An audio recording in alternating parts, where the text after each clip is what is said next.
أعوذ بالله من الشيطان الرجيم. بسم الله الرحمن الرحيم.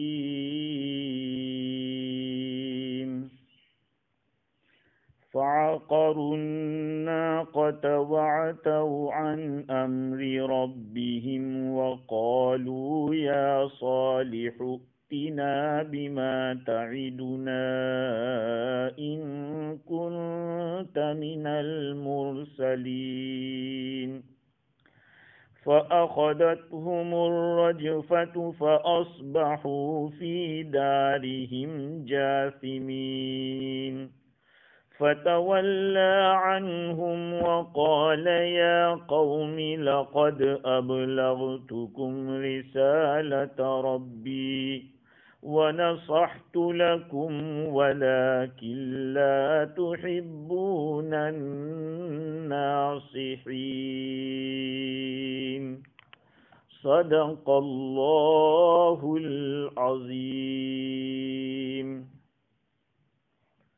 معزز سامعین، بزرگوں، پیارے بھائیوں، سننے والی خواتین، مائیں اور بہنیں، کل گزشتہ گفتگو یہ چل رہی تھی کہ حضرت صالح علیہ السلام کا معجزہ اونٹنی کا ظاہر ہو گیا. بڑی موٹی، تازی، بہت ہی زیادہ اون والی، بدن کے اوپر پشم جس کو کہتے ہیں، اور بہت ہی بڑے پیٹ والی اونٹنی پتھر سے نکالی. 10 مہینے کی گابھن جس سے بچہ بھی پیدا ہوا. اس کے ساتھ آگے چل کے کیا سلوک ہوا، اللہ تعالیٰ نے ان آیات میں بیان کیا ہے. میں نے آپ حضرات کی خدمت میں سورہ اعراف کی 77 آیت سے لے کر 79 تک پڑھی، جس کا ترجمہ یہ ہے کہ ان لوگوں نے اونٹنی کو کاٹ ڈالا اور اپنے رب کے حکم سے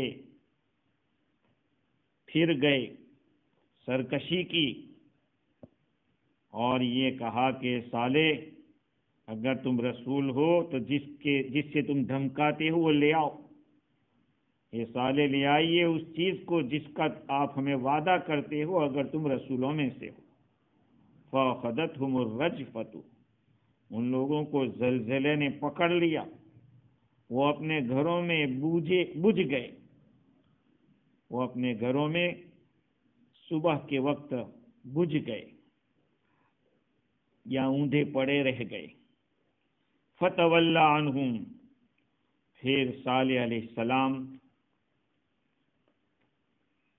فرمانے لگے، ان سے منہ پھیر دیا. فتولی عنہم، صالح علیہ السلام نے ان سے اعراض کر دیا، ان سے پشت پھیر دی اور فرمایا اے میری قوم، لقد ابلغتکم رسالۃ ربی، میں نے تم لوگوں کو اپنے رب کا پیغام پہنچا دیا تھا. ونصحت لکم، میں نے تو تمہاری خیر خواہی کی تھی. ولکن لا تحبون الناصحین، لیکن تم لوگ خیر خواہوں کو کہاں چاہتے ہو، تم محبت نہیں کرتے ہو نصیحت کرنے والوں کو. یہ 3 آیات ہے.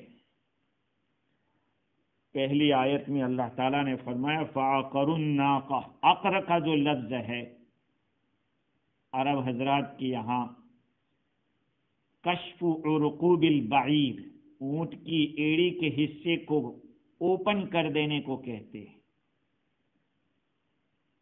ایڑی کا جو حصہ ہے اس کو مار کر یا چاقو کے ذریعے کھول دینا. اس کو ذبح کرنے سے پہلے اس طرح سے کرتے ہیں کہ پاؤں سے گرا دیا جاتا ہے اس کو، پھر نحر کیا جاتا ہے. اس لیے آج کل عقر کا لفظ نحر کے لیے بھی استعمال ہوتا ہے. انہوں نے اونٹنی کے کوچے کاٹ دیے، یعنی ذبح کر ڈالا۔ وَعَتَوْا عَنْ أَمْرِ رَبِّهِمْ۔ سوال یہ ہے کہ اونٹنی کو ذبح کرنے والے کتنے تھے؟ یہاں تو کئی لوگوں کی طرف، 3 یا 3 سے زیادہ لوگوں کی طرف اشارہ کیا جا رہا ہے۔ خیر، تو ہم تفصیلی واقعہ تفسیر روح المعانی سے، جس کو محمد ابن اسحاق کی روایت سے نقل کیا ہے، وہ یہ ہے، علامہ آلوسی بغدادی رحمۃ اللہ علیہ لکھتے ہیں کہ قوم عاد جب ہلاک کر دی گئی تو ان کی جگہ بعد میں قوم سمود نے لی۔ وہ زمین کے اندر نائب بنائے گئے۔ یہ لوگ اپنے ہاتھوں سے مٹی سے مکان بناتے تھے، مکان گر جاتا تھا جبکہ آدمی زندہ ہے۔ انہوں نے پہاڑوں سے مکان بنانے شروع کیے۔ اللہ تعالیٰ نے معاش بھی وسعت کے ساتھ دے رکھا تھا، لیکن زمین میں انہوں نے سرکشی کی اور غیر اللہ کی عبادت کی، تو اللہ تعالیٰ نے ان کی طرف صالح علیہ السلام کو بھیجا۔ یہ عرب لوگ تھے۔ حضرت صالح علیہ السلام ان کے اندر ایک درمیانی نسب کے آدمی تھے۔ ان میں نوجوانی کے عالم میں نبی بنائے گئے، اللہ تعالیٰ کی طرف ان کو بلاتے رہے، یہاں تک کہ سفید ہو گئے، بڑے بوڑھے ہو گئے۔ کچھ ہی لوگوں نے ان کا اتباع کیا۔ یہ لوگوں کو دین کی طرف دعوت دیتے، عذاب الہی سے ڈراتے تھے۔ ان لوگوں نے درخواست کی کہ کوئی ایسی نشانی دکھا دو جو آپ کی بات کی تصدیق کرتی ہو۔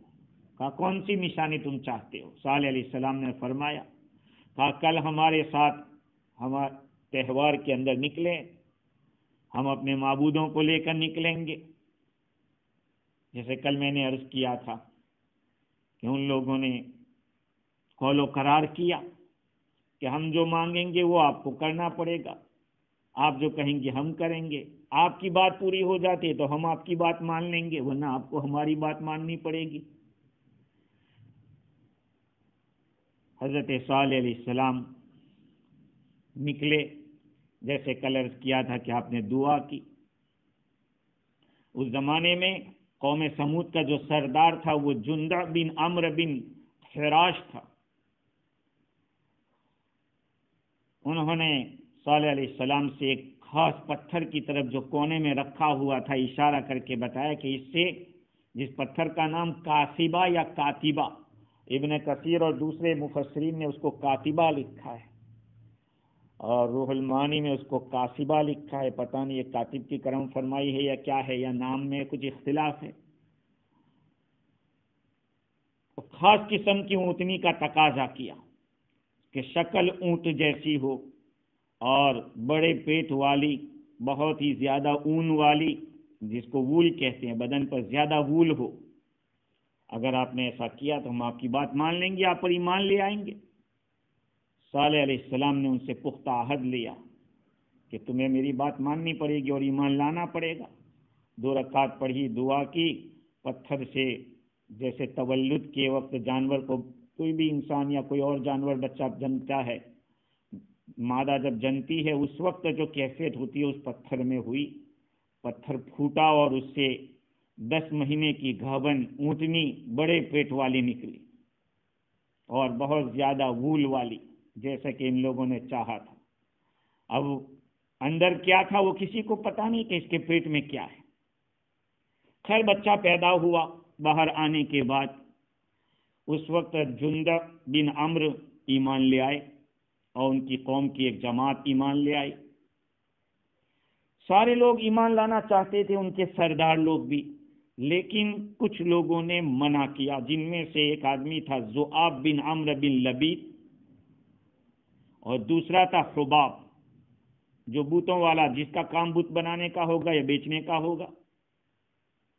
ایسا ہی تو ہوتا ہے، جب اپنے بزنس کے اوپر کچھ آتی ہے یا کچھ حالات آتے ہیں تو آدمی حق کو قبول نہیں کرتا ہے۔ اس نے منع کیا، ایک اور تھا جو رباب بن سار تھا، یہ ان کا جیوتش اور کاہن تھا، اس نے بھی منع کیا کہ نہیں، کیونکہ یہ بھی جانتا تھا کہ اگر ایمان لے آئیں گے صالح علیہ السلام پر تو پھر ہماری کون سنے گا، ہمیں گھاس کون ڈالے گا۔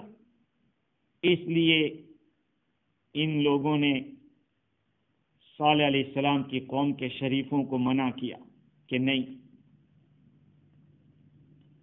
اللہ تعالیٰ نے قرآن پاک میں فرمایا کہ ان کو کہا گیا کہ ہذہ ناقۃ اللہ لہا شرب ولکم شرب یوم معلوم، تمہارے ایک دن پینے کا، ان کا ایک دن پینے کا رہے گا۔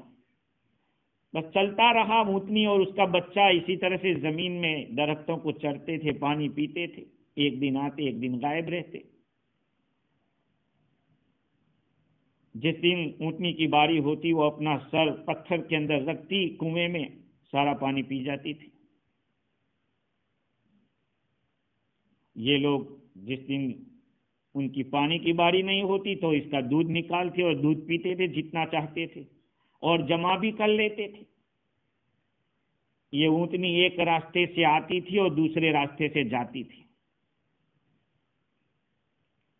اس لیے کہ جس وقت آتی تھی اس وقت تو پیٹ خالی ہوگا، اور جس پانی بھر کے پی کر جاتی تھی تو وہ پیٹ بھرا ہوا ہوتا۔ حضرت ابو موسیٰ اشعری رضی اللہ تعالیٰ عنہ کے حوالے سے روح البیان کے اندر لکھا ہے کہ حضرت ابو موسیٰ رضی اللہ عنہ فرماتے ہیں کہ میں ارض سمود میں گیا، سمود کی جہاں زمین تھی وہاں گیا، تو اونٹنی جس راستے سے آتی جاتی تھی میں نے اس کو ناپا تو وہ 60 ذرا تھی۔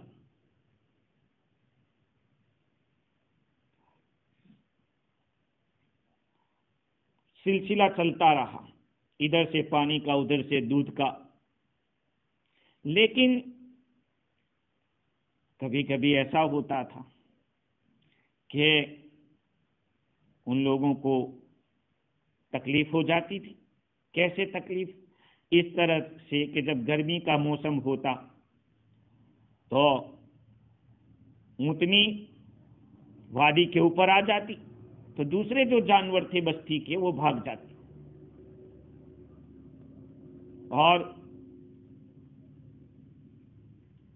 موسم کے لحاظ سے کبھی وادی کے اندر چلی جاتی، ٹھنڈی ہوتی تھی تو جانور وہاں سے بھاگتے تھے، اس لیے ان کو پریشانی لاحق ہوئی اور گھاس کے لحاظ سے بھی کچھ تکلیف ہوئی۔ یہ معاملہ ان پر بھاری گزرا۔ حدادی کا کہنا یہ ہے کہ قوم سمود کے اندر ایک عورت تھی جس کا نام صدوق تھا، بہت ہی زیادہ خوبصورت تھی، مالدار تھی، اونٹوں والی، گائے بیل بکری والی تھی، اور صالح علیہ السلام سے اس کو زیادہ عداوت تھی۔ وہ یہ چاہتی تھی کہ اس اونٹنی کو کسی طرح سے ختم کیا جائے، اس لیے کہ اس کی وجہ سے میرے جانوروں کو نقصان ہے۔ اس نے اپنے چچیرے بھائی مصدع بن دہر کو بلایا اور کہا کہ اگر تو اس اونٹنی کو ختم کر دے تو میں تیرے لیے اوپن ہو جاؤں گی۔ اس نے اس کو قبول کر لیا۔ پھر اس نے قدار بن سالف، جو ایک لال کلر کا آدمی، سرخ نیلگو آنکھیں والا، پستہ قد، اور جیسے کہ کئی تفسیروں میں دیکھا کہ وہ ولد الزنا تھا، باپ تو اس کا سالف، کیونکہ بسترا اس کے بیوی اس کی تھی، اس سے پیدا ہوا تھا اس لیے، لیکن نطفہ کسی اور کا تھا۔ ایسی اولاد سے یہی امید ہوتی ہے، جو زنا کی اولاد ہوتی ہے ان سے خیر کی امید نہیں رکھی جاتی۔ اسی لیے تو کہا گیا کہ پہلے دیکھو اپنا پانی ہم کہاں ڈال رہے ہیں، اس سے عالم میں بگاڑ پیدا ہوتا ہے، اسی لیے زنا کو بہت زیادہ بری حرکت قرار دیا ہے۔ خیر تو اس کو بھی اس نے آمادہ کیا۔ اس نے کہا کہ خدا، اس عورت نے کہا کہ میں اپنی لڑکیوں میں سے جسے تو چاہے گا نکاح کرا دوں گی، اس اونٹنی کو تم ختم کر دو۔ یہ اپنی قوم میں بڑا بدماشوں میں مشہور تھا۔ بعض علماء کرام نے یہ بھی لکھا ہے، جیسے کہ علامہ آلوسی بغدادی نے لکھا کہ قوم سمود میں دو عورتیں تھیں، جن میں سے ایک کا نام عنیزہ بنت غنم بن مجلس تھا، جس کو ام غنم کہا جاتا تھا، اور دوسری ایک اور عورت تھی جس کا نام ابھی میں نے لیا صدوق بنت مختار۔ تو پہلی عورت تھی یہ دوسرے نمبر کی ام غنم جو تھی، وہ ذؤاب ابن عمرو کی بیوی تھی۔ یہ بڑھیا ہو گئی تھی، اس کے پاس خوبصورت لڑکیاں تھیں۔ خیر، تو یہ عورتوں ہی کا چکر ہے جنہوں نے اپنے الو سیدھے کرنے کے لیے ناقۃ اللہ کے ساتھ یہ حرکت کروائی۔ یہ دونوں عورتیں، چاہے وہ صدوق بنت عمرو ہو یا پھر ام غنم ہو، دونوں کی دونوں عورتوں نے، صدوق بنت مختار ہو یا ام غنم ہو، ان دونوں نے الگ الگ آدمیوں کو تیار کیا تاکہ ان کے جانوروں کو نقصان نہ پہنچے۔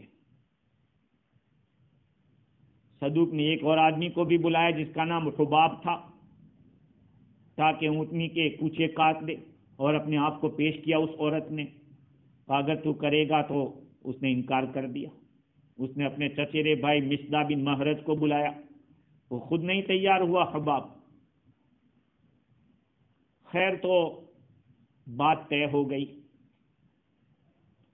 ان لوگوں نے قبول کر لیا کہ ٹھیک ہے، ہم کام تمام کر دیں گے اونٹنی کا، آپ ہمارا کام پورا کر دیں۔ تو قدار بن سالف ہے، اسی طرح سے مصدع بن مہرج ہے، اور ان کے ساتھ تقریباً 9 آدمی اور بھی ہیں، یا یہ کہ 7 آدمی کل ملا کے 9 ہے، یا ان 2 کے سوا اور 9 آدمی ہیں، الگ الگ روایتیں ہیں۔ یہ لوگ چلے، اونٹنی کی طاق میں رہے، یہاں تک کہ اونٹنی جب پانی پی کر واپس آ رہی تھی تو قدار بن سالف ایک درخت کے نیچے ایک بڑی چٹان کی جڑ میں چھپ گئے جہاں سے اونٹنی جا رہی تھی، اور دوسری طرف مصدع چھپ گیا۔ جب مصدع کے پاس سے اونٹنی گزری تو اس نے اپنا تیر مارا، اس کے پنڈلی کے ایک حصے میں لگا۔ اس وقت آلوسی نے لکھا ہے کہ اس وقت ام غنم نکلی اور اس نے اپنی ایک بیٹی کو حکم دیا کہ وہ ان کے سامنے اپنا چہرہ کھولے تاکہ قدار دیکھ سکے۔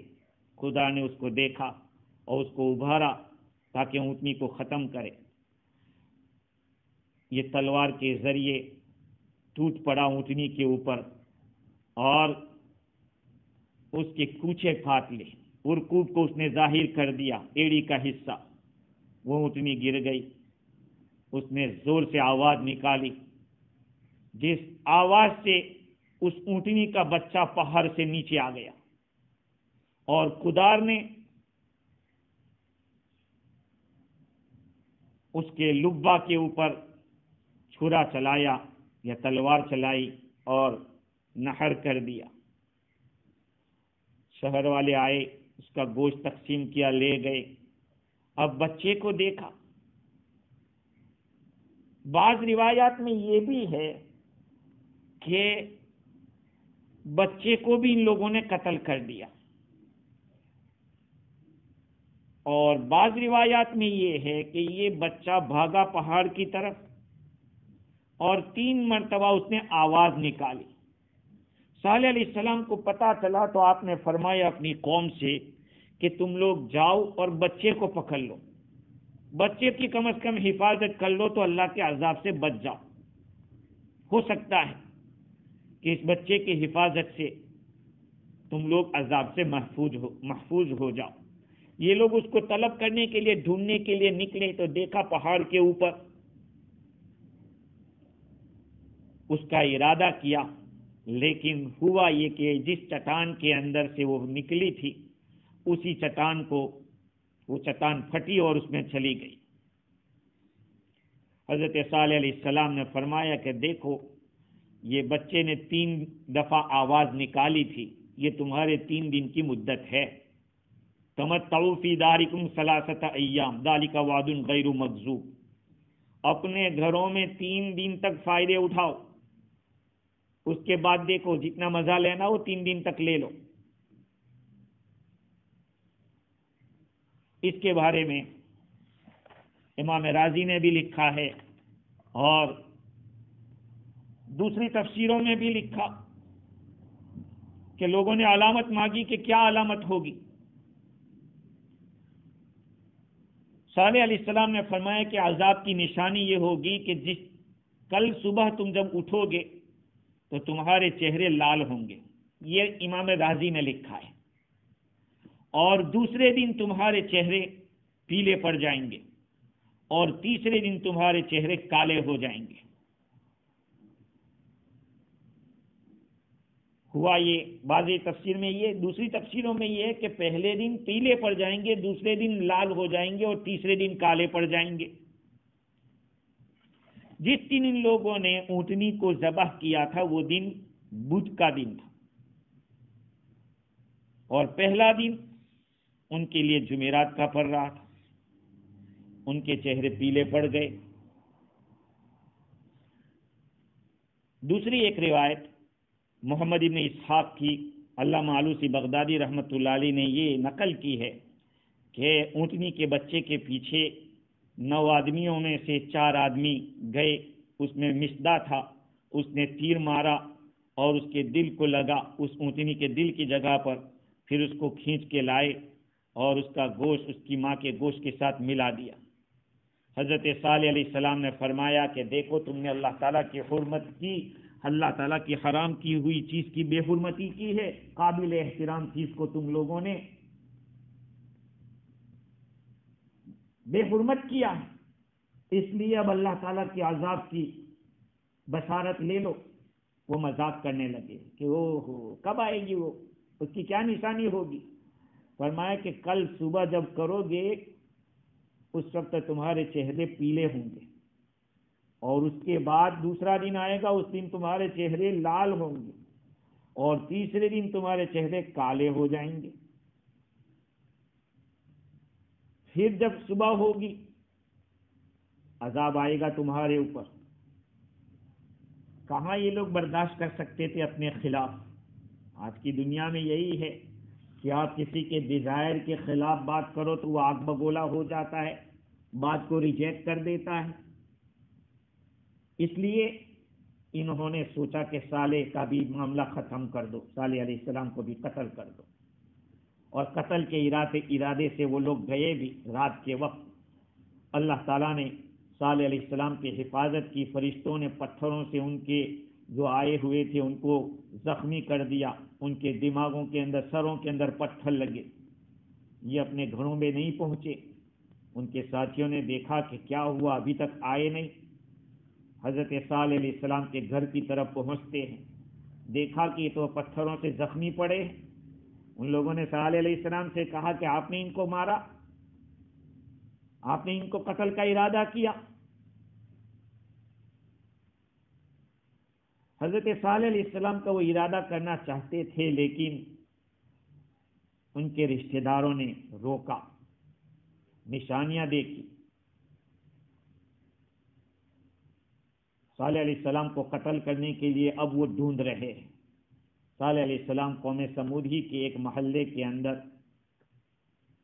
جو بنو غنم کا تھا وہاں تشریف لے گئے، اور بنو غنم کا ایک جو سردار تھا جس کا نام نوفیل تھا، جن کو ابو ہدب کہتے تھے، ان سے طلب کیا، کہا کہ نہیں، ہم ان کو آپ کے حوالے نہیں کریں گے۔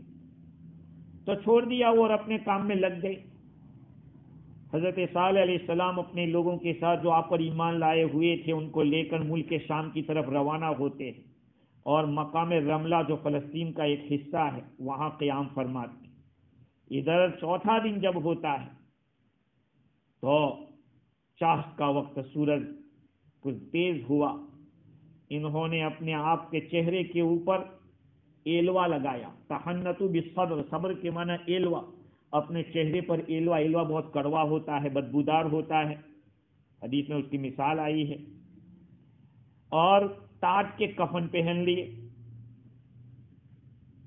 روح البیان میں لکھا ہے کہ یہ پہن کر زمین کے اوپر لیٹ گئے اور دھیرے دھیرے سر اٹھا کے دیکھتے ہیں کہ کیا ہوتا ہے کیا ہوتا ہے. آسمان کی طرف سے آواز آتی ہے جس سے ان کے دل ٹکڑے ٹکڑے ہو گئے اور سب کے سب وہاں ہلاک ہو گئے. صرف ایک اپاہج لڑکی تھی جس کا نام زریہ بنت سلف تھا. یہ بھی کافرہ تھی، حضرت صالح علیہ السلام سے بہت دشمنی رکھتی تھی اور پاؤں سے لنگڑی تھی، معذور تھی. اللہ نے اس کے پاؤں میں طاقت دے دی. جب اس نے عذاب دیکھا تو وہ تیزی سے نکلی، وادی قرا میں آتی ہے اور لوگوں کو خبر دیتی ہے. وہاں سے پانی لیتی ہے، پانی پیتی ہے، پیتے ہی وہ بھی مر جاتی ہے وہاں. ان میں ایک آدمی ابو رغال نام کے تھے. ابو رغال یہ طائف کے جو قبیلے ثقیف تھے ان کے باوا لگتے ہیں، ابو ثقیف ہیں. یہ حرم شریف میں گئے ہوئے تھے. اللہ تعالیٰ نے حرم کی برکت سے ان کو عذاب سے محفوظ رکھا. جب تک وہ حرم شریف میں رہے ان کو کوئی تکلیف نہیں پہنچی. لیکن جیسے وہ حرم کے باہر نکلے کہ اللہ تعالیٰ کا جو عذاب تھا وہ عالب کا، اور ان کے سر کے اندر وہ پتھر لگا. اس پتھر سے ہی اس کی وہاں وفات ہو گئی اور وہیں اس کو دفن کیا گیا. ابو رغال کے بارے میں بھی کچھ تفصیل ہے. حضور اکرم صلی اللہ علیہ وسلم نے بھی ان کے بارے میں کچھ تفصیلات بتلائی ہے. تو یہ واقعہ ہے. ان کے اوپر کیسے عذاب آیا؟ اونٹنی کے کوچے کاٹے. وَعَتَوْا عَنْ أَمْرِ رَبِّهِمْ، اور اپنے رب کے حکم سے سرکشی کی. کیسے سرکشی کی؟ کہا کہ تکبر کیا. اللہ تعالیٰ کے حکم کے پورا کرنے سے گھمنڈ کیا. اللہ نے تو حکم دیا تھا صالح علیہ السلام کی زبانی کہ فَذَرُوهَا تَأْكُلْ فِي أَرْضِ اللَّهِ وَلَا تَمَسُّوهَا بِسُوءٍ، اللہ تعالیٰ کی زمین میں اس کو کھاتے پیتے چھوڑ دینا اور کسی بھی برائی کے ارادے سے مت پکڑنا. فَيَأْخُذَكُمْ عَذَابٌ أَلِيمٌ، ورنہ تمہیں دردناک عذاب پہنچے گا. یہ تو حضرت صالح علیہ السلام کے زبانی ان کو بتایا تھا. اس حکم کی خلاف ورزی کی. اور ایک مطلب یہ بھی ہو سکتا ہے کہ اللہ تعالیٰ نے تو ان کو اس اونٹنی کو چھوڑے رکھنے کا حکم دیا تھا، لیکن اس حکم کو چھوڑ دینا ان کے سرکشی کے اوپر اقدام کا سبب بن گیا. بھائی الانسان حریص بما منع، یہ عربی زبان میں ایک کہاوت ہے. راضی نے الممنوع متبوع، یا علامہ آلوسی نے، دو میں سے کسی نے لکھا ہے الممنوع متبوع، جس چیز سے روکا جاتا ہے اسی کے لوگ پیچھے چلتے ہیں. بیمار کو کہو کہ بھئی ٹھنڈا پینے کو منع کیا ہے، لیکن کہے گا کہ نہیں مجھے ٹھنڈا اچھا لگتا ہے. عربی میں یہ کہاوت الانسان حریص بما منع، انسان لالچو ہوتا ہے اس چیز کا جس سے اس کو روکا جاتا ہے. اس طرح سے سرکشی کی. وَقَالُوا يَا صَالِحُ ائْتِنَا بِمَا تَعِدُنَا إِن كُنتَ مِنَ الْمُرْسَلِينَ، ان لوگوں نے کہا کہ اے صالح، یہ جو بول رہے ہیں ان کا جو کلام ہے وہ حضرت صالح علیہ السلام کی جیسے کہ زبان کو بند کرنے کے لیے اور ان کو عاجز بتلانے کے لیے یہ حکم دے رہے. یا صالح ائتنا بما تعیدنا، جس عذاب کا تم وعدہ کرتے تھے اس کو لے آؤ. ان کنت من المرسلین، اگر آپ رسولوں میں سے ہو. اس لیے کہ رسول کا سچا ہونا ضروری ہے. آپ رسول ہیں تو اپنے وعدے کو اور وعید کو سچ کر کے دکھائیے. اللہ تعالیٰ فرماتے ہیں فَأَخَذَتْهُمُ الرَّجْفَةُ، ان لوگوں کو زلزلے نے پکڑ لیا.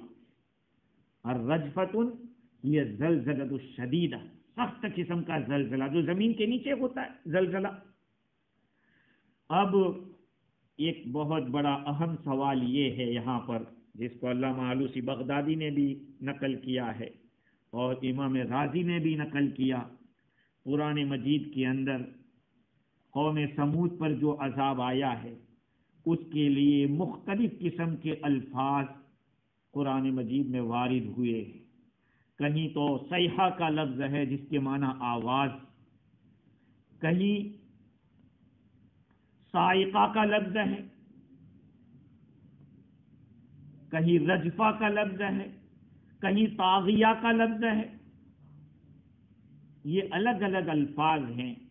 اس سے کچھ جاہلوں کو، جاہل کہوں گا اس لیے کہ جو ملحدین لوگ ہیں،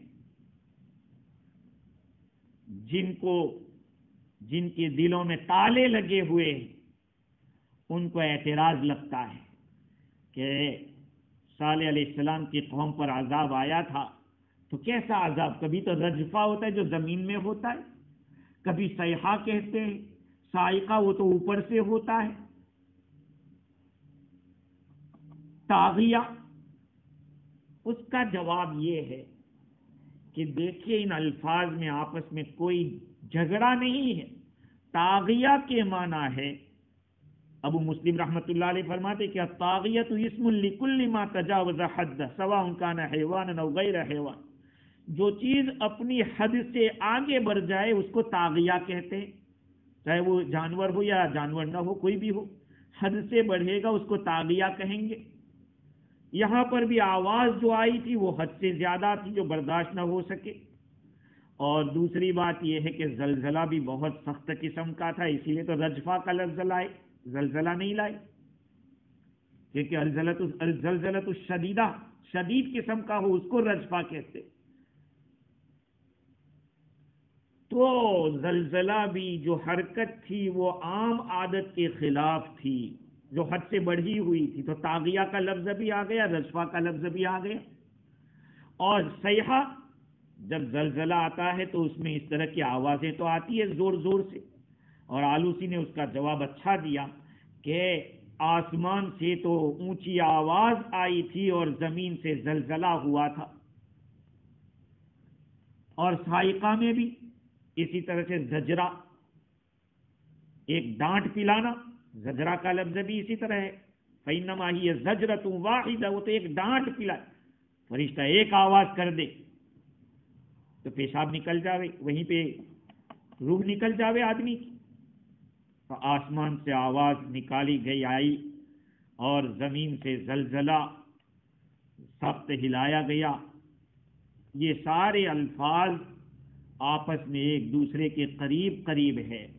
اس لیے جن کے دل اونڈے ہیں، ہاں تو اللہ ہمیں معاف کرے، ہمارے بہت سارے انگریزی دان طبقہ جو ہے وہ انگریزی سے تفسیر سمجھنا چاہتے ہیں. جب تک کسی استاد کے پاس اور کسی معتبر عالم کے پاس نہیں بیٹھو گے تفسیر کی حقیقت سمجھ میں نہیں آئے گی.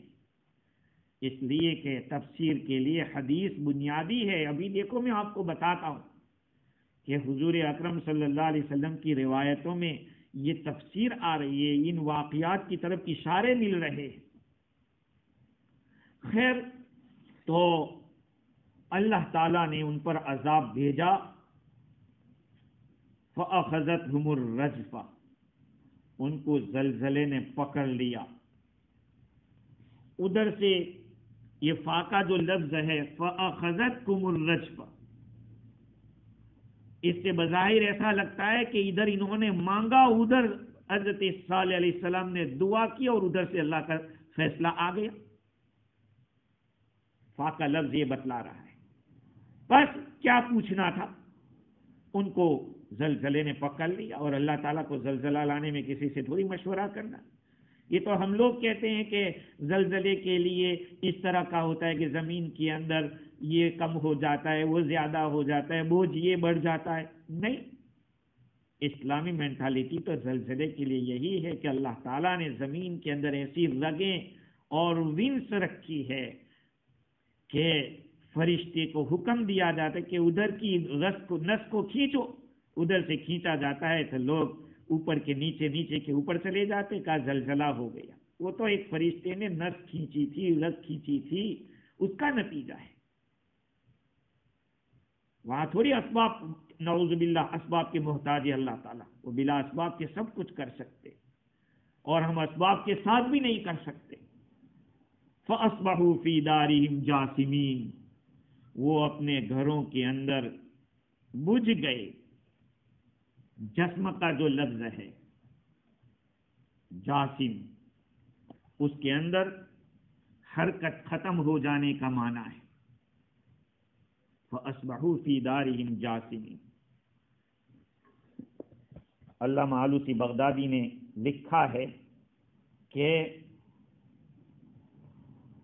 قرآن مجید میں بعض مقامات کے اوپر فَأَصْبَحُوا فِي دِيَارِهِمْ جَاثِمِينَ کا لفظ، اور یہاں پر فَأَصْبَحُوا فِي دَارِهِمْ جَاثِمِينَ، اس کو اس فرق کو واضح کرتے ہوئے صاحب روح المعانی نے علامہ نیسابوری کا قول ذکر کیا کہ رجفہ جو زلزلہ ہے اس کا تذکر آیا، وہاں سنگلر لفظ لائے، دار، فی دارہم، ان کے گھر کے اندر، فَأَصْبَحُوا فِي دَارِهِمْ، وہ اپنے گھر میں اوندے پڑے رہ گئے۔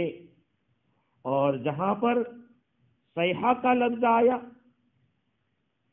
سورہ ہود کے اندر تقریباً 12ویں پارے میں، فَأَخَذَتْهُمُ الصَّيْحَةُ فَأَصْبَحُوا فِي دِيَارِهِمْ جَاثِمِينَ، وہاں جمع کا لفظ لائے، اس لیے کہ جو آواز کی صیحہ وہ آسمان سے آئی تھی، زمین سے نہیں تھی، اور زلزلہ زمین سے نیچے سے آیا تھا، اس لیے مناسب یہی تھا، ہر ایک اپنے اپنے گھر کے اندر تھا، اور آواز اوپر سے آئی تھی، جس کی طاقت کا کیا کہنا، وہ ہر گھر کے اندر وہی ایک آواز چل پڑی تھی۔ یہ ہے قرآن مجید کی بلاغت، قرآن مجید کی طاقت، اس کے الفاظ کی۔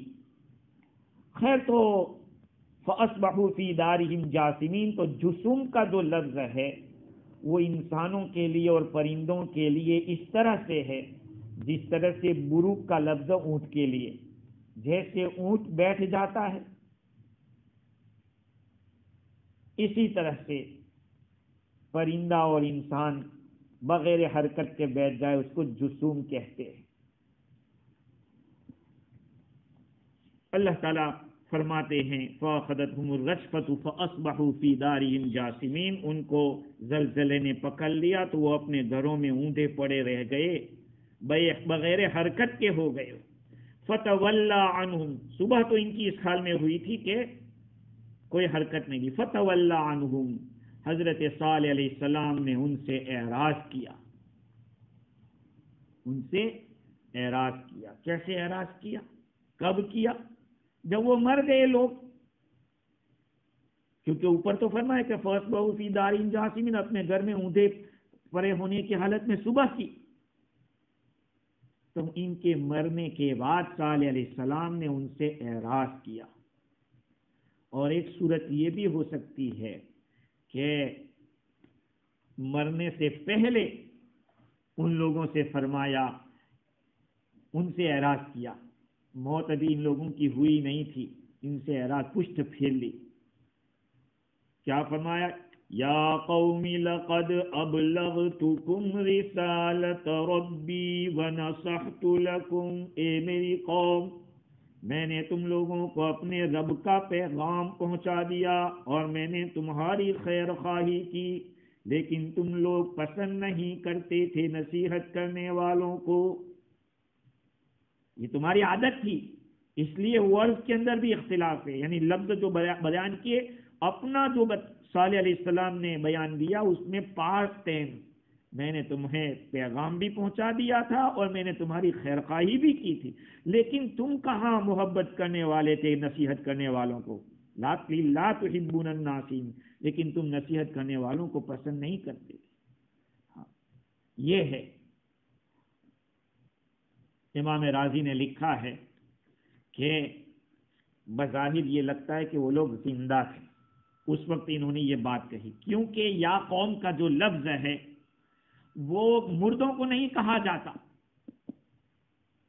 لفظ قوم اس کو کہتے ہیں جو اپنی ذات پر قائم ہو اور کھڑا ہو. میت کہاں اپنی ذات پر کھڑا ہو سکتا ہے؟ لہٰذا ان کو قوم نہیں کہہ سکتے. اور خطاب کیا ہے،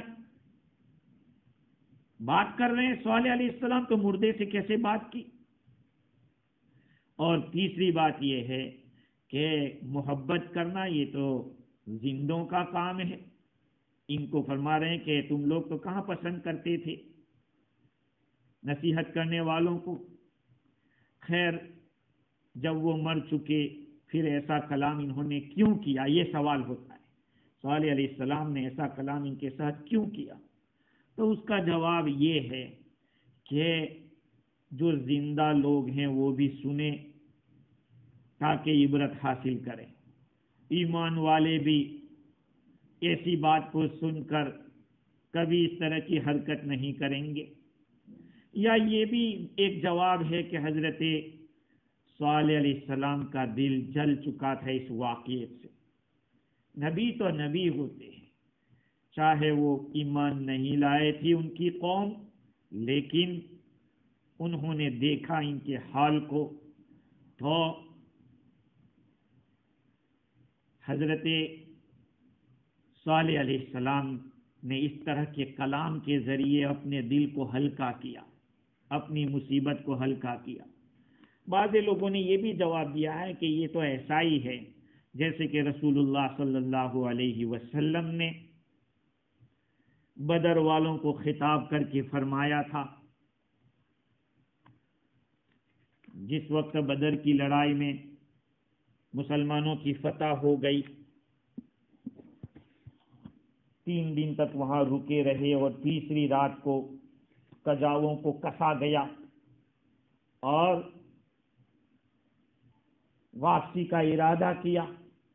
اس وقت حضور اکرم صلی اللہ علیہ وسلم نے ان لوگوں کو خطاب کیا اور ہر ایک کا نام لیا اور فرمایا کہ تم لوگوں نے دیکھ لیا جو بات ہم نے کہی تھی وہ وعدہ آپ کو سچ لگا کہ نہیں؟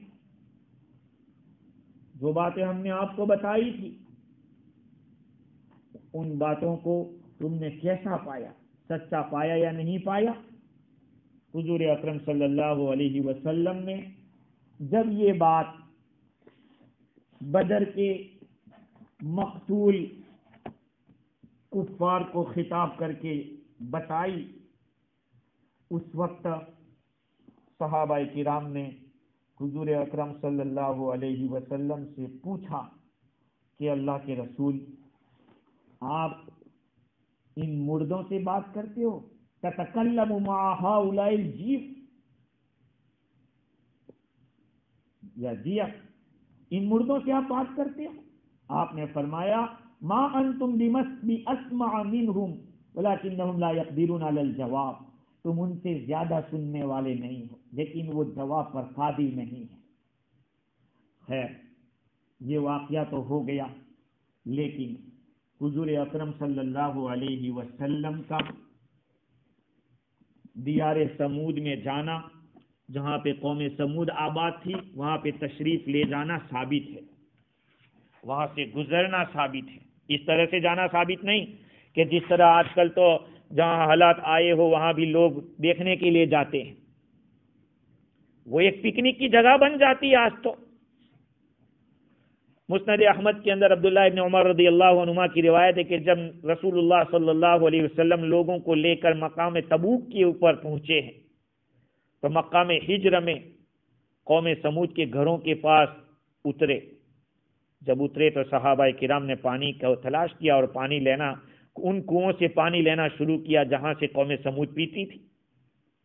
اس سے آٹا بھی گوندا اور ہاندیاں بھی چرا دی پکانے کے لیے. حضور اکرم صلی اللہ علیہ وسلم نے فرمایا کہ ان ہاندیوں کو پلٹ دو اور جو آٹا ہے اونٹوں کو کھلا دو اور یہاں سے نکل جاؤ.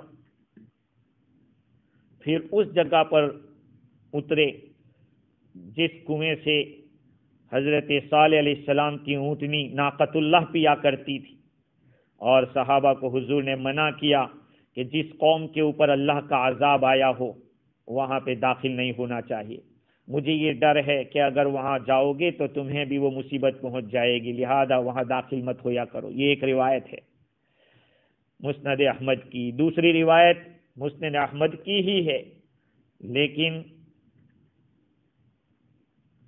صحیحین کے اصول کے مطابق ہے۔ عبداللہ ابن عمر رضی اللہ عنہ فرماتے ہیں رسول اللہ صلی اللہ علیہ وسلم نے ارشاد فرمایا اس حال میں کہ آپ مقام ہجرہ میں تھے جہاں قوم سمود آباد تھی، لا تدخلوا علی ہؤلاء المعذبین، ان عذاب یافتہ لوگوں کے پاس مت جاؤ، الا ان تکونوا باکین، ہاں اگر جاتے تو روتے ہوئے جاؤ، عبرت لیتے ہوئے روتے ہوئے جاؤ، اگر تم فإن لم تکونوا باکین فلا تدخلوا علیہم، اگر تم روتے ہوئے نہیں جاؤ گے تو پھر جانا ہی مت، ورنہ تمہیں وہ بات پہنچ جائے گی جو ان لوگوں کو پہنچی تھی۔ ایک اور روایت اسی کے بارے میں کہ رسول اللہ صلی اللہ علیہ وسلم مقام ہجرت سے جب گزرے ہیں تو آپ نے فرمایا لا تسألوا الآیات، نشانیاں مت پوچھا کرو۔ قوم صالح نے نشانی مانگی تھی، یعنی اونٹنی، وہ ایک راستے سے آتی تھی اور دوسرے راستے سے لوٹتی تھی۔ ان لوگوں نے اپنے رب کے حکم سے سرکشی کی اور اونٹنی کے کوچے کاٹ ڈالے تو ان لوگوں کو اللہ تعالیٰ کی طرف سے چنگار نے اور آواز نے پکڑ دیا تو ان لوگوں کو نیچے سے بجھا دیا، ختم کر دیا، مگر ایک آدمی بچ گیا تھا، وہ اللہ تعالیٰ کے حرم میں تھا، مکہ مکرمہ میں تھا۔ صحابہ نے پوچھا کہ من ہوا یا رسول اللہ، حضور وہ کون تھا؟ حضور نے فرمایا وہ ابو رغال تھا۔ ابو رغال جب وہ حرم سے نکلا تو اس کی قوم کو جو عذاب پہنچا تھا وہ اس کو بھی پہنچا۔ ابن کثیر نے لکھا کہ یہ جو روایت ہے وہ صحیح ستہ میں تو نہیں ہے لیکن مسلم کی شرط پر ہے۔ ابو رغال کی موت وہی پتھر کے ذریعے آسمان سے آیا تھا اور اس پتھر سے موت ہوئی تھی۔ مصنف عبدالرزاق کی ایک روایت ہے، وہ مرسل روایت ہے، حضور اکرم صلی اللہ علیہ وسلم ابو رغال کی قبر کے پاس سے گزرے، فرمایا حضور نے کہ تم جانتے ہو یہ کون ہے؟ صحابہ نے عرض کیا اللہ و رسول عالم، اللہ اور اس کا رسول زیادہ جانتا ہے۔ قال هذا قبر ابی رغال، یہ ابو رغال کی قبر ہے۔ قوم سمود کا ایک آدمی تھا، وہ اللہ تعالیٰ کے حرم میں تھا، اس لیے اللہ تعالیٰ کے حرم نے اللہ کے عذاب سے اس کو بچا لیا، لیکن جب وہاں سے نکلا تو جو اس کی قوم کو عذاب پہنچا تھا وہ اس کو بھی پہنچا، اس کو اپنی سونے کی ٹہنی کے ساتھ ہی دفن کر دیا گیا۔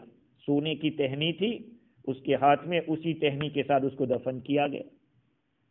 صحابہ کرام نے سنا، وہاں پہ اترے اور جلدی سے تلواروں کے ذریعے وہاں کھودنا شروع کیا، تلاش کیا۔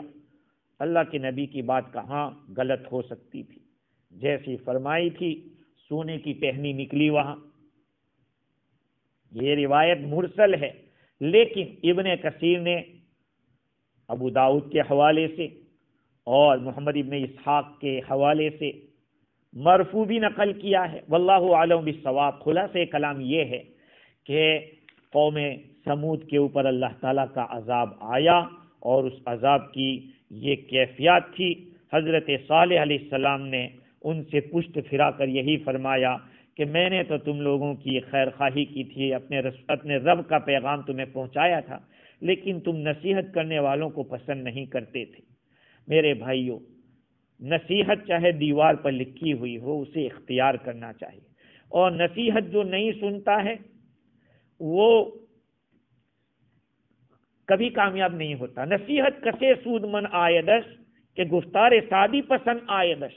بھائی نصیحت تو اسی کو مفید ہوگی جو بات جس کی سن رہا ہے وہ پسند بھی تو کرے۔ آپ تفسیر سن رہے ہیں، بے دلی سے سن رہے ہیں، تو بھی فائدہ کیا ہوگا؟ دھیان سے سنے آدمی، توجہ سے سنے، ہمیں قرآن کیا کہتا ہے اس کے الفاظ کے اندر غور و فکر کریں، اس کے جو مضامین ہے اس کو آپ سمجھنے کی کوشش کریں۔ اللہ تعالیٰ نے پہلے نوح علیہ السلام کی قوم کا تذکرہ کیا، پھر ہود علیہ السلام کی قوم کا تذکرہ کیا، پھر صالح علیہ السلام کی قوم کا تذکرہ کیا۔ اب آئندہ جو گفتگو ہوگی وہ حضرت لوط علیہ السلام کی قوم کا بیان ہوگا، اس کا تذکرہ ہوگا۔ آگے کی بات حضرت لوط علیہ السلام کے اور ان کی قوم کے بارے میں ہے، اور ان کے بعد حضرت شعیب علیہ السلام کا قصہ آئے گا، پھر حضرت موسیٰ علیہ السلام کا آئے گا۔ یہ واقعات صرف واقعات نہیں ہے، یہ تو عبرت کا سامان ہے کہ ماننے والوں کو اللہ تعالیٰ نے کیسے بچایا۔ صالح علیہ السلام جب وہاں سے نکلے ہیں، بعض روایات میں یہ ہے کہ راستے میں ایک جگہ تھی، وہاں پر آپ کا انتقال ہو گیا تو اس جگہ کا نام حضرموت رکھ دیا کہ موت حاضر ہو گئی۔ اور اکثر مفسرین فرماتے کہ نہیں، یہ اپنے ساتھیوں کو لے کر فرمایا کہ ہم لوگ حج میں جاتے ہیں، حج کا احرام وہیں سے باندھا، وہاں تشریف لے گئے۔ حضرت صالح علیہ السلام کا وہاں پہ انتقال ہوا تو حرم کے اندر آپ کو دفن کیا گیا ہے، جیسے کہ میں نے حضرت ہود علیہ السلام کے واقعے میں بھی نقل کیا تھا۔ خیر روایات اس میں مختلف ہے، لیکن اتنی بات ہمیں ضرور معلوم ہو رہی ہے کہ قرآن مجید نے ان واقعات کو صرف واقعہ کے طور پر بیان نہیں کیا ہے، خاص جو عبرت کا سامان ہے اسی کو بیان کیا۔ اللہ تعالی ہمیں قرآن مجید پر صحیح معنی میں ایمان نصیب فرمائے اور اس سے محبت عطا فرماوے اور قرآن مجید کے حقوق کو ادا کرنے والا بناوے۔ وآخر دعوانا ان الحمد للہ رب العالمین۔